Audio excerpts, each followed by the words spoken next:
여러분 안녕하십니까? 오늘 9시 뉴스는 청와대가 발표한 3차 개각 소식으로 시작합니다. 외교부와 문화체육관광부 또 중소벤처기업부, 문재인 대통령이 오늘 이 세 개 부처 장관을 새로 지명했습니다. 특히 관심을 끄는 건 문재인 정부 유일한 원년 멤버였죠. 외교부 장관입니다.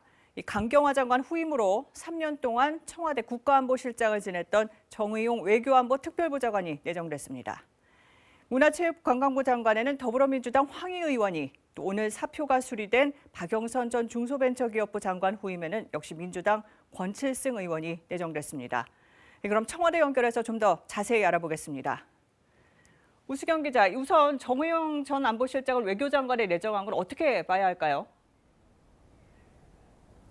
네, 무엇보다 주목할 점은 이번 인사가 미국 바이든 행정부 출범과 맞물렸다는 점입니다. 이에 맞는 새 진용을 꾸린 것으로 볼 수 있습니다. 정의용 내정자는 문재인 정부 원년 멤버입니다. 특히 한반도 평화 프로세스 추진 과정에서 큰 역할을 해온 것으로 평가받고 있습니다. 따라서 남북미 관계 개선에 다시 한번 시동을 걸어보겠다, 이런 의미로 보입니다.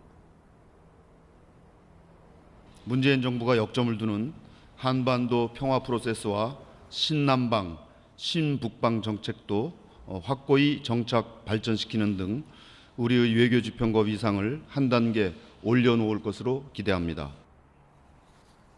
네, 다른 두 부처는 모두 민주당 의원이 내정이 됐는데 특히 황희 의원은 문체부 관련 경력이 없지 않나요? 네, 황희 의원은 그동안 하마평에 오르지 않았던 깜짝 인사였습니다. 문화나 체육 관련 경력이 거의 없다는 점이 큰 이유입니다. 이번에 내정된 황희 의원과 권칠승 의원은 이른바 부엉이 모임이죠. 친문 핵심이라는 공통점이 있습니다.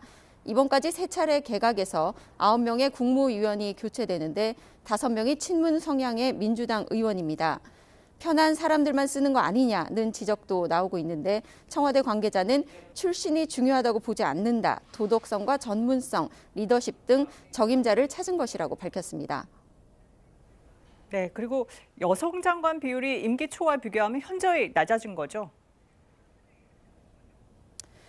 네, 청와대도 이 부분을 상당히 의식했던 것으로 보입니다. 특히 문체부의 경우 막판까지 많은 여성 후보들이 하마평에 오르기도 했습니다.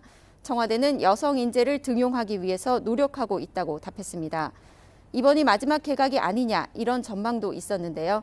청와대는 후반기 안정적인 마무리와 성과 창출을 위해서 항상 검토하고 있다면서 추가 인사 가능성을 열어뒀습니다. 지금까지 청와대에서 전해드렸습니다.